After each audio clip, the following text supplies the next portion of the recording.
Հարգելի հայրենակիցներ, բարև ձեզ։ Այսօր ձեր հետ միասին մենք խոսելու ենք եւ գուցե ամփոփելու ենք նույնիսկ Սիրիայում տեղի ունեցող իրադարձությունները, որոնք վերաբերվում են քրդերին, որովհետև կարելի է ասել, որ այն վերջի հատվածները, որը վերահսկվում էր դեռ սիրիական ժողովրդավարական ուժերի, այսինքն քրդական այդ ուժերի կողմից, նկատի ունեմ Քամիշլին, նկատի ունեմ հասական, ինչպես նաև Կոբանեն կամ Այնուլ Արաբը, ինչպես այդ քաղաքը նաև անվանում են, արդեն գտնվում են կենտրոնական իշխանության ոստիկանական ուժերի վերահսկողության տակ եւ իրանք մուտք այդտեղ գործեցին առանց մարտերի, որովհետև օրերս տեղի ունեցավ Դամասկոսում հանդիպում, որտեղ որ Շարաան, այսինքն Սիրիայի առաջնորդը, ղեկավարը, նախագահը այս պահին եւ քրդական ուժերի ղեկավարը, հրամանատարը Մազլում Աբդին հանդիպեցին եւ վերջնական պայմանավորվածություններ ձեռք բերեցին։ Հիմա մենք ձեր հետ միասին մանրամասն կխոսենք, թե այս պայմանավորվածությունները ինչ հարցեր են ներառում։ Հիշեցնեմ, որ անպայման լայք եք այս վերլուծությունը, գրեք ձեր մեկնաբանությունները, բաժանորդագրվեք եւ դրեք զանգակը։ Դա կարևոր է մեր ալիքի հետագա զարգացման համար։ Հարգելի հայրենակիցներ, հիշում եք, որ շատ ակտիվ սրվեց իրավիճակը դեկտեմբերի վերջերին, հունվարի սկզբին, եւ դեկտեմբերի սկզբին մենք ձեր հետ միասին կանխատեսել էինք այսպիսի զարգացում, խոսում էինք թուրքական զինված ուժերի շարժի մասին, մեր ուրեմն կանխատեսումը 100%-ով իրականություն դարավ եւ հունվարի սկզբից արդեն սկսեցին ռազմական գործողություններ Հալեպում, իսկ հետո արդեն դեպի արևելք Հալեպից եւ մենք ձեր հետ միասին այդտեղ էլ հստակորեն այսպիսի վերլուծություններով, որը ալիքի վրա կա եւ կարող եք գնալ տեսնել, փաստացի է ամեն ինչ շատ ճիշտ ուրեմն նախորոք ես դες տեղյակ պայծ թե ինչ տեղի կունենա, ինչ հավանականություններով, այսինքն կարող ենք ասել, որ մեր այստեղ ձեր հետ միասին ձևավորված ուղեղային կենտրոնը ուրեմն վերլուծական հնարավորությունները, ինչ որ առումով հետախուզական բաց աղբյուրների մշակման հնարավորությունը եւ այլն, էֆեկտիվ է եւ սա եւս մեկ դրա ցուցանիշ է։ Հետո արդեն երբ հունվարին գործողությունները սկսեցին, ապա իմ կարևոր թեզը նրանում էր, որ եթե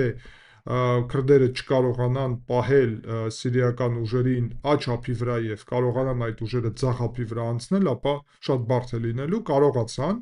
անցան ձախ ափի վրա, որից հետո վերահսկողության տակ վերցրեցին առաջերտին քրդական ուժերի գլխավոր եկամուտի աղբյուրները, դա նավթի եւ գազի ուրեմն այդ վայրներն են, որտեղ որ արտադրություն է տեղի ունենում եւ դա Օմարի ուրեմն նավթի հանքն է, ինչպես նաեւ Կոնոկո գազի հանքը վայրը Դերեր Զորի հատվածում եւ դրանից հետո կարելի ասել քրդական ուժերը արդեն եկամուտը նաեւ կորցրեցին։ Ընդհանուր առումով, որ ուժերը կարողացան անցնել Եփրատի ձախ ափ, նկատի ունեմ հատկապես Ռակկա քաղաքը, եւ կարելի ասել Ռակկա քաղաքը դարավ ինչ որ առումով գլխավոր խնդիրներից մեկը քրդերի համար, որովհետեւ սիրիական արաբական մեծամասնությունով այդպիսի մեծ քաղաք պահելը քրդերի համար անհնար էր։ Իսկ առանց այդ քաղաքի պահելը ուրեմն ձախ ափը արդեն անհնար էր դառնում, որովհետեւ քաղաքը ձախ ափի վրա է գտնվում։ Հունվարի 30-ին արդեն Միացյալ Նահանգների միջնորդությամբ եւ Միացյալ Նահանգները չնայած նրա, որ սիրիական ուժերը պետություն չեն, զինված ուժեր չեն, դիվանագիտական հարաբերություններ չկա, փաստաթղթեր չկա եւ այլն, չնայած այդ ամենին Միացյալ Նահանգները մեծ ներդրում եւ ջանքեր էին տրամադրում այս օրերի ընթացքում, մենք խոսում ենք ձեր հետ միասին նաեւ նրա մասին, որ Միացյալ Նահանգներից կախված կլինի ճակատագիրը, ռուսները թողեցին եւ գնացին ի վերջո Քամիշլիից եւ փաստացի միայնակ թողեցին քրդերին, պայմանավորվեցին թուրքերի հետ, իսկ Միացյալ Նահանգների դերը այստեղ հստակ էր, որովհետեւ իհարկե Միացյալ Նահանգները քրդերի պատճառով այս իրավիճակում, երբ չկա պետություն, զինված ուժեր եւ այլն, պատերազմ չէին սկսելու ոչ Սիրիայի հետ, ոչ էլ Թուրքիայի հետ։ Դա հասկանալի է։ Եվ չհամեմատեք, խնդրեմ, սա խոսքին Հայաստանի եւ Միացյալ Նահանգների հարաբերությունների հետ, որովհետեւ Հայաստանը պետություն է, քրդերը պետություն չունեն։ Այն էլ Սիրիայում նույնիսկ չունեն ավտոնոմ այսպիսի կարգավիճակ, ինչպիսին ունեն խոսքին Իրաքում, որտեղ որ կա Իրաքի Քուրդիստան շրջան։ Այստեղ ընդհանրապես ոչ մի բան չկա եւ չի եղել։ Եվ այստեղից հաշվի առնելով, չնայած այդ ամենի, Միացյալ Նահանգները մեծ ներդրում եւ ջանքեր տրամադրեցին, եւ Թոմ Բարակը, իրանց հատուկ ներկայացուցիչը, բազում անգամ հանդիպեց ինչպես Աբդին, այդպես էլ Շարային, եւ հունվարի 30-ին փաստացի կողմերը Դամասկոսում կնքեցին կարևոր փաստաթուղթ եւ պայմանավորվածություն, որը կարծես արդեն վերջնական է եւ փակում է այս հարցը։ Եվ այդ փաստաթղթի ամենակարևոր մասը վերաբերվում է նրան, որ այնպես չէ, որ 100%-ով ուզածը ստացավ Շարան եւ 0%-ով Աբդին, կարելի է ասել 60-40-ի վրա մոտավորապես, որովհետև փաստացի ոչ թե անձերի մակարդակով տեղի կունենա քրդերի ինտեգրում սիրիական, ուրեմն այդ ընդհանուր համապետական զինված ուժերի մեջ, այլ այս ինտեգրումը տեղի կունենա փաստորեն, ուրեմն ինչպես այսպիսի կառույցներ, որոնք լինելու են ներկա, ուրեմն սիրիական բանակի մեջ, այսինքն այս բաժանումները, որը տեղի կունենա հիմա, ուրեմն դիվիզիաների մակարդակով հասակայում 3 դիվիզիա կձևավորվի, իսկ Կոբանեում, Այն Ալ-Արաբում 1 դիվիզիա, եւ այս սիրիական բանակի ներսում կլինեն քրդական ուժերը, բայց իրանք ունենան առանձին սեփական դիվիզիաներ, ինչը տալիս է հնարավորություն իրականում նրան, որ Աբդին ինչ-որ առումով իր հրամանատարը դիրքերը պահի, առնվազն այս փաստաթղթով եւ պայմանավորվածություններով, ինչքան ժամանակ սա տեղի կունենա, մենք չգիտենք, արդյոք կպահեն թե չէ սիրիացիք այս պայմանավորվածությունները։ Ես նաև ուզում եմ այստեղ ձեզ ցույց տամ քարտեզը, որը ես համարում եմ, որ այստեղ երբ մենք քարտեզի վրա մանրամասն ուսումնասիրելու չենք ունենա, ուղղակի այսպիսի տարբերակով ձեզ կցույց տամ քարտեզը ընդհանուր վերլուծության համար, այսինքն մենք այստեղ ձեր հետ միասին տեսնում ենք Կոբանեի շրջանը, որը արդեն կանաչով է նշված եւ այդտեղ են մուտք գործել, հիմա ավելի մոտիկից կցույց տամ, հարգելի հայրենակիցներ, եւ ավելի པարզ կդառնա, ուրեմն մենք այստեղ ձեր հետ միասին տեսնում ենք Կոբանեի շրջանը, այս է այդ շրջանը, տեսնում եք, ամբողջությամբ հիմա կանաչով է նշված, որովհետև այդ շրջանը փաստացի արդեն գտնվում է այդ կենտրոնական ուժերի վերահսկողության տակ։ Այստեղից մուտք են գործել ոստիկանական ուժերը, բայց Կոբանեի հատվածում ասեմ ձեզ, որ մինչև հիմա քաղաք բուն չեն թողնում տեղի բնակիչները, Կոբանեն հայտնվեց ամենապայքարող իրականում հատվածը, եւ երկրորդ հատվածը վերաբերվում է արդեն այս հատվածին, այսինքն արևելյան հատվածին, այստեղ արդեն վերահսկողության տակ է գտնվում այս անցակետը, նաև այս անցակետն էլ է,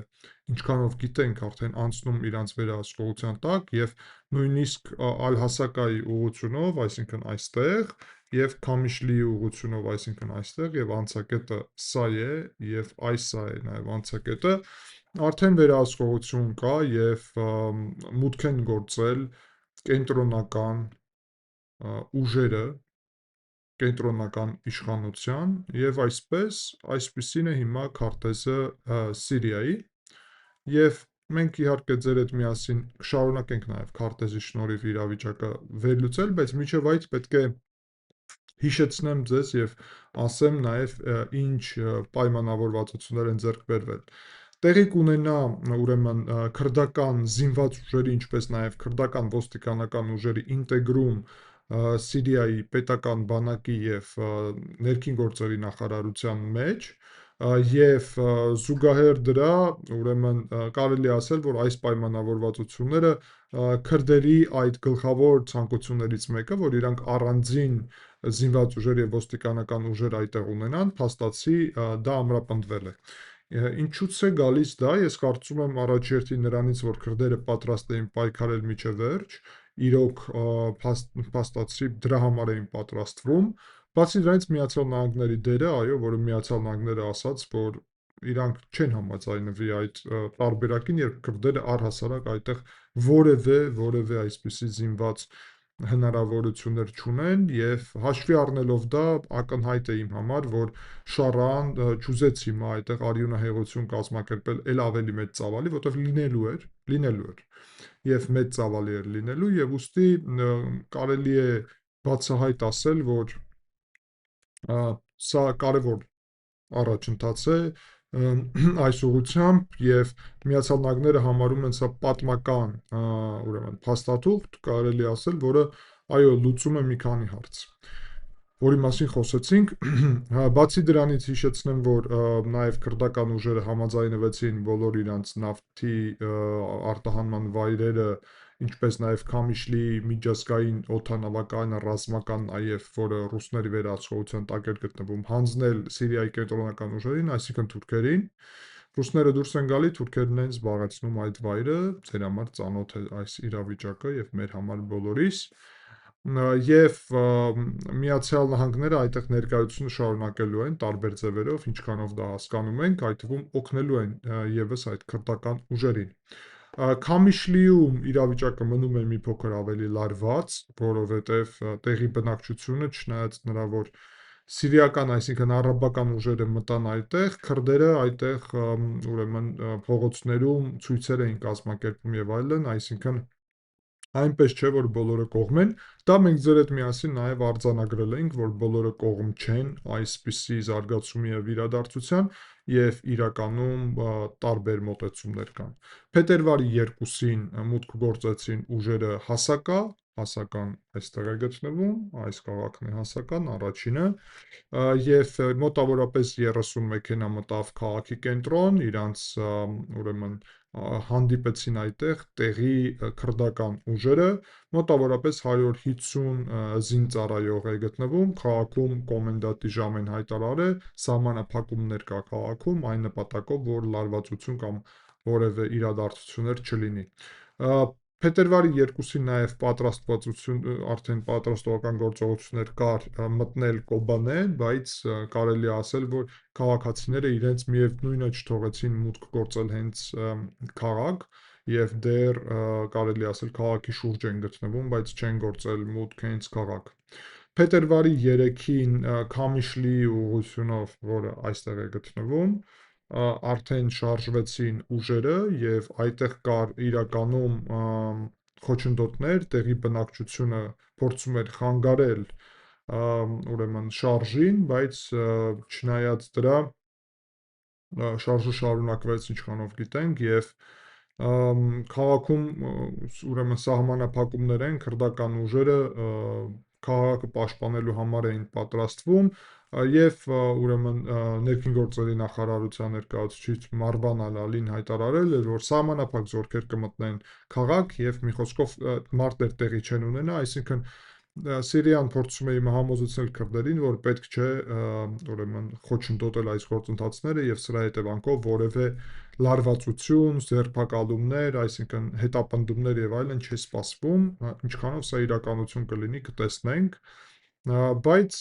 պետք է ասել, որ միանգամից նաև հայտարարություն արեց մեր համար լավ ծանոթ այս իրավիճակի համատեքստում էլ Ռեջեփ Տայիպ Էրդողանը, Թուրքիայի նախագահ, որը հայտարարեց, որ այս պայմանավորվածությունները շատ կարևոր են, այսինքն չեղարկումը քրդական վերահսկողության տակ գտնվող տարածքի Սիրիայում շատ կարևոր է, եթե որևէ մեկը ուրեմն այս որոշումների դեմ քայլեր անի, ապա ջախջախելու ենք իրենց, կլինեն ջախջախված, այսպես ասեց, եւ հասկանալի է, որ ինքը սպառնում է սիրիական ուժերի կողմից գործունեությունով, բայց դե հասկանալի է, որ թուրքերը սրա մեջ անմիջապես մասնակցում են։ Այսինքն թուրքերը եւ թուրքական վերահսկողության տակ, ազդեցության տակ գտնվող Սիրիայի իշխանությունը բացահայտ սպառնացին նաև քրդերին, որ կջախջախեն, եթե իրանք խախտեն այս պայմանավորվածությունները, այսինքն հրաժարվեն ուրեմն ինտեգրվել, հրաժարվեն փաստացի չեղարկել իրանց ինքնավարությունը, որը այդտեղ գոյություն ունի։ Տեղի բնակչության մոտեցումները, հարգելի հայրենակիցներ, տարբերվում են, և մի մասը բնակչության շատ դեմ է այսպիսի պայմանավորվածությունների, բայց կան ուրիշ մասեր, որոնք ավելի կողմ են և համարում են, որ այս պայմանավորվածությունները ավելի լավ տարբերակ է, քան պատերազմ անելը։ Բացի դրանից պետք է ասել, որ կան լրագրողներ և վերլուծաբաններ, որոնք կասկածում են, որ այս փաստաթուղթը իրականություն կլինի, որովհետև ասում են, որ քրդական այդ ուժերը ունեն երկու բաղադրիչ, մի բաղադրիչը քաղաքականն է, որը սա ստորագրել է, բայց ռազմական առումով կան ուժեր, որոնք չեն պատրաստվում այդ հրամանատարի ուրեմն կնքված փաստաթուղթը կատարել։ Խոսք է գնում հենց Մազլում Աբդի կողմից այդ փաստաթուղթը ստորագրելու մասին։ Եվ բացի դրանից տեղի բնակչությունը մտահոգված է, անկեղծ ասած, նրանով, որ չնայած Շարայի այդ կարևոր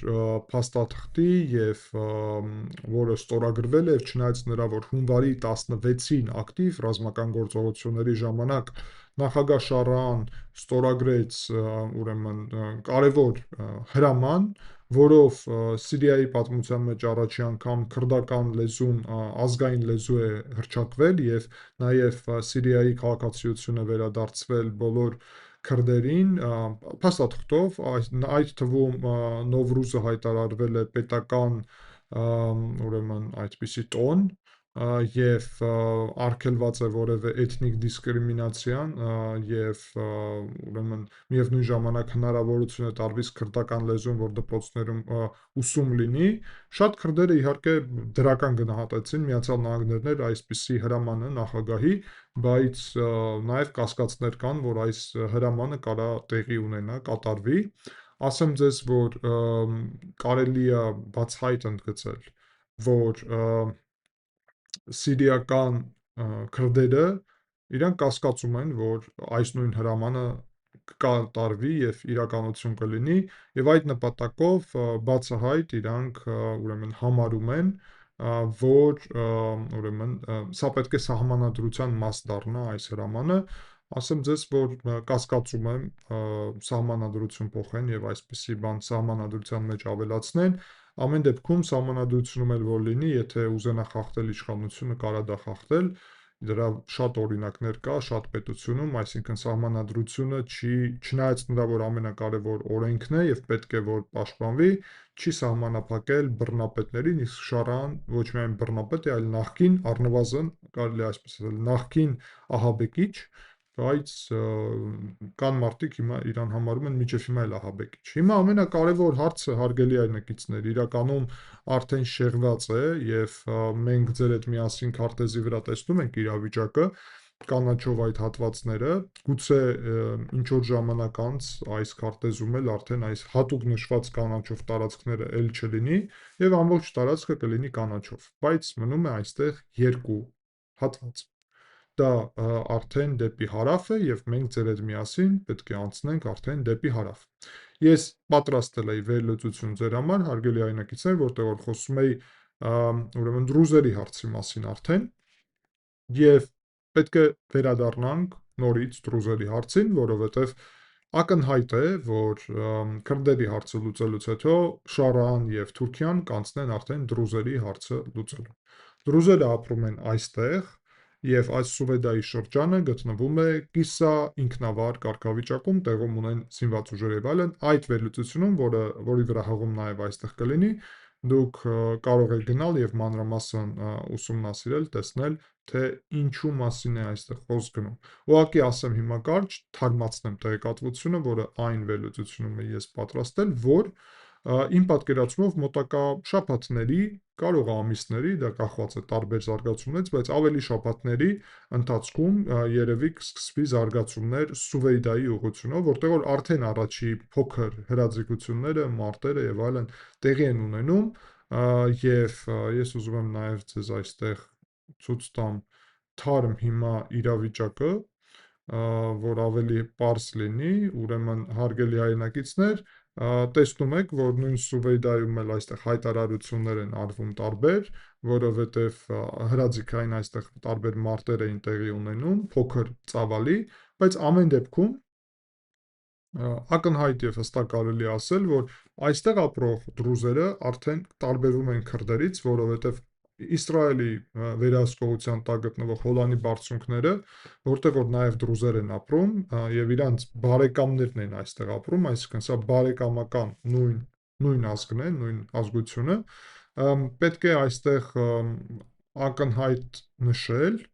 որ Իսրայելը պարտականություններ ունի արդեն դրուզերի ուղղությամբ եւ նույն Իսրայելի դրուզերը պահանջում են Իսրայելից, որ պաշտպանեն այն դրուզերին։ Իր ժամանակ նույնիսկ այստեղ երբ առաջի մարտերը սկսվեցին ամիսներ առաջ, Իսրայելը օգնեց եւ կանգնացրեց այդ ցեղասպանությունը, որը ինչպես որ իրանք էին դա գնահատում, ասում են սա ցեղասպանություն է եւ այլն, էթնիկ զտում եւ այլն։ Մի խոսքով Իսրայելը այստեղ ավելի ակտիվ է եւ իհարկե երբ որ 10 կիլոմետր է բաժանում այս հատվածը, ապա ակնհայտ է, որ դա լրիվ ուրիշ իրավիճակ է, եթե համեմատենք սա քրդերի իրավիճակին, այդպես է իրականությունը, ինչ անես, հաշվի պետք է առնենք նաեւ աշխարհագրական հարցերը, մենք էլ չենք ապրում Շվեյցարիայի եւ Ավստրիայի հարևանությամբ, որ ուրիշ ձև ապրենք եւ ուրիշ ձև մեզ զգանք, նաեւ դա էլ կարեւոր է եւ պետք է միշտ հաշվի առնել, որտեղ ես գտնվում, ինչ իրավիճակում։ Հիմա այստեղ դուք իսրայելական տանկի նշան եք տեսնում, որովհետև իսրայելցիք այդտեղ տարբեր գործողություններ են վարում, մարտական չէ, բայց իրանք զբաղեցնում են տարբեր դիրքեր, նախապատրաստողական աշխատանքներ են տանում, որովհետև տեսեք, ավելի մոտիկից ցույց տամ, կոնկրետ երբ հարցը վերաբերում է Հոլանի բարձունքներին, ապա տեսնում եք կապույտ գիծը, որը այստեղ կա, ամենախորը նշված կապույտ գիծը, դա 5 գիծն է, որը ուրեմն նշում է այս տարածքը Հոլանի բարձունքների, որը գտնվում է Իսրայելի վերահսկողության տակ արդեն տասնամյակների ընթացքում 67 թվականից եւ Սիրիան էր հարձակվել Իսրայելի վրա եւ Իսրայելը այդ տարածքները գրավեց։ Իսրայելը համարում է սա իր սեփական տարածքներ, Միացյալ Նահանգները իդեմս նախագահ Դոնալդ Տրամփի ճանաչել է այս տարածքները Իսրայելի սեփականություն։ Այդ նույն տրամաբանության մեջ պետք է ասել, որ երբ Բաշար Ալ-Ասադի իշխանությունը ընկավ, ապա իսրայելական զորքերը անցան այդ կապույտ գիծը եւ բուֆերային տարածքը, պաշտոնական ՄԱԿ-ի բուֆերային տարածքեր գրավեցին, այստեղ նույնիսկ Մաունթ Հերմոնի ուղղությունով, Հերմոնսարի ուղղությունով խորացել են, շատ են խորացել։ Եվ պետք է ասել, որ Շարան առնվազն կուզենա վերադարձնել վերահսկողության տակ այս կապույտ բուֆերային տարածքը։ Հաջորդը լինելու է դա նաեւ, բայց հարցը նրանում է, որ Շարան դա որ հետ ստանա, Իսրայելի հետ պետք է պայմանագիր մի բան կնքի։ Եթե կնքի մի բան պայմանագիր այդտեղ, ապա հետո մնացածի առումով արդեն բան անել չկարողանա։ Բայց եթե ինքը ասի, որ ամբողջ Հոլանի բարձունքներ են իմս, Իսրայելը նույնիսկ այս բուֆերային տարածքից չի դուրս գա։ Այսինքն մենք ինչ որ իրավիճակում կարող են գալ իրականում բախման։ Դրա հավանականությունը բարձր է, բայց միջև բախումը բուն Հոլանի բարձունքների համար, բախում կարող տեղի ունենա Իսրայելի հետ Սուվեյդայի պատճառով, որովհետև Սուվեյդայի ուղղությունով հաստատ Շարան կսկսի գործողություններ եւ կարելի ասել հաստատ Իսրայելը կմիջամտի, Իսրայելը դա առանց սենց արձագանք չի թողնի։ Ուստի հարգելի այրնակիցներ, մենք ձեր հետ միասին սա այսպիսի կանխատեսումներ արեցինք վերլուծություն, կարծում եմ թեման հետաքրքիր է, եթե մի բան կարևոր այստեղ զարգացում լինի, դրանից հետո կվերադառնանք Սիրիային, իսկ այսքանով ես կարող եմ ասեմ, որ Սիրիայի հարցը մեծ մասամբ, այսինքն սիրիական քրդական հարցը մեծ մասամբ լուծած է, իրանք էլ գործոն միջազգային ուրեմն աշխարհաքաղաքական գործոն Սիրիայում փաստացի չեն լինելու, եթե ինչ որ պարագայում չլինի այնպիսի զարգացումներ, որոնք դրան շատ կնպաստեն։ Այսպիսով ամփոփում եմ այսօրվա վերլուծությունը, շնորհակալություն ձեզ ուշադրության համար, չենք մոռանում լայքելը անպայման այս վերլուծությունը, կհանդիպենք ցտեսություն։